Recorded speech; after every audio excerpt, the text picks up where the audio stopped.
ఆరాధనా నీవే నా ఆదరణా నీవే నా ఆనందము నా అతిశయము నా కిరీటము నీవే. యాషువా మెస్సయ్య నామం పేరిట అందరికీ షలోం.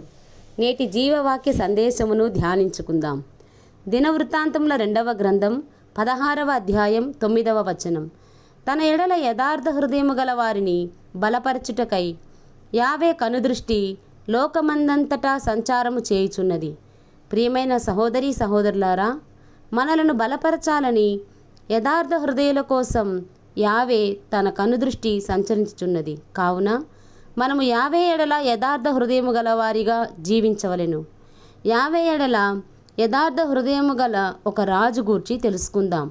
దినవృత్తాంతముల 2వ గ్రంథం 27వ అధ్యాయం 6వ వచనం. యోతాము తన ఎలోహిమైన యావే దృష్టికి యథార్థముగా ప్రవర్తించి బలపరచబడెను.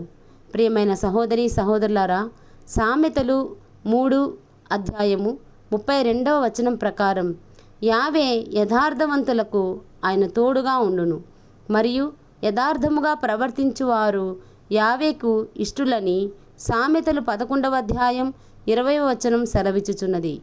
కాబట్టి ప్రియులారా, మనం యావే ఎడల యథార్థ హృదయము గల వారిగా ఉండిన ఎడల ఆయన మనలను బలపరచును. మన విశ్వాస విషయములోను, ప్రార్థించు విషయములోను, ప్రవర్తన విషయములోను, యావే ఆజ్ఞల విషయములోను యథార్థ హృదయము గల వారిగా ఉండిన ఎడల యావే చేత రాజైన యోతాము వలె మనము బలపరచబడవలనని మనవి చేయుచున్నాను. ప్రార్థన. మా ప్రియ పరలోకపు తండ్రి, మీ ఆజ్ఞలకు కట్టడలకు విధేయులమై యథార్థ హృదయము గల వారిగా జీవించుటకును మీ వలన మేము బలపరచుటకును ఎదురు చూస్తున్నాము. కావున మా మీద మీ కనుదృష్టి ఉంచి మమ్మల్ని బలపరచమని యాషువా మెస్సయ్య నామము పేరట ప్రార్థించుచున్నాము తండ్రి. ఆమెన్. అందరికీ యాషువా మెస్సయ్య నామమున షలోం. ఈ వీడియో మీకు నచ్చినట్లయితే లైక్ చేయండి, షేర్ చేయండి అండ్ సబ్స్క్రైబ్ చేయండి. చివరిలో గంట నొక్కడం మర్చిపోకండి.